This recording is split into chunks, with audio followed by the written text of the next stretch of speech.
Okay, so chaps, we need to wrap up pretty soon, but there is one possibly slightly less positive thing that we should probably just touch on, which is the shenanigans in Wales.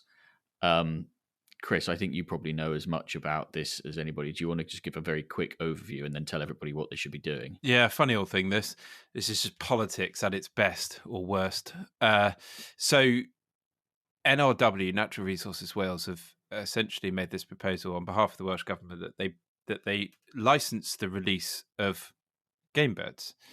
Now, the proposal is essentially saying that these are the guidelines we would like to follow, which we would like shoots to adopt in order to get a license to release game birds.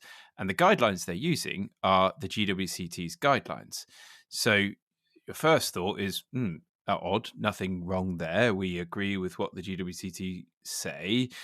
But the problem is this is essentially a consultation after their decision has really been made, it feels.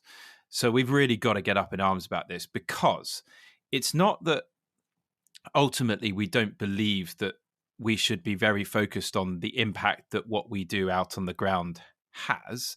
It's that if a Labour government, who has been very open about the fact that they don't like the idea of game shooting, and This is the Welsh Party. well, the Welsh Labour government they've been very open about the fact they don't like it. If we let them license, we can be fairly sure that they will abuse every power in the book about how that license actually operates. So you will find things like, I can imagine, and this is actually true of what's happened in Scotland with the grouse moor licensing, that obviously introduced by SNP, that antis could suddenly send a whole load of emails to say, oh, there's rumours of this bird crime here, that we've found that this bird of prey has been shot. And they'll probably use this, and this has definitely happened in Scotland, this sort of guilty till proven innocent approach, which is, well, let's investigate this and we'll withdraw your license while we find out what actually happened, when it turns out the whole thing was not true. And that's the danger here. It's not a proper license. So, well, and the other thing that I think is, it's obvious when you think about it, but not until you think about it, which is that in order to license something, you're essentially got to ban it.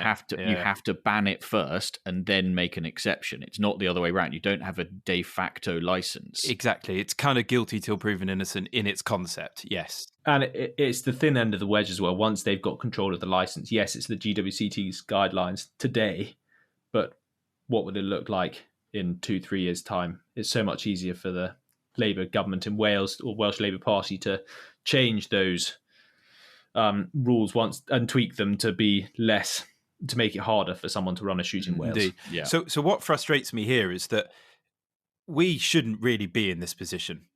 We should, as a community, have known that this was going to come, and we should have embraced some form of internal license. And the BGA, British Game Assurance, is the closest we've ever had to this, which is their standards, and we should have been following that. And if we'd had something of any substance, we could have gone back to them and said, look, you don't need to do this. We've already got this in place. We kick out all the bad shoots, we look after the good ones, and so on.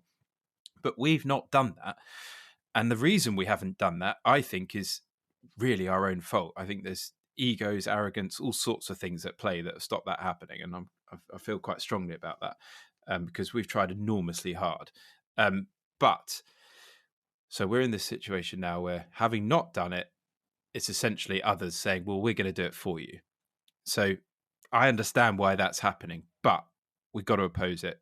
The Countryside Alliance, if you go on their website, on the homepage, they've got this link where it basically pings out an email on your behalf, answering all the questions. It takes all the hard work out of it. Just go on the homepage, click the button, put in your name, go. And it's done. And we will bombard them with emails, and they will hate the fact they're getting loads of emails, and it will make them think, oh, this probably isn't something we should do. It's that simple. That's how this works.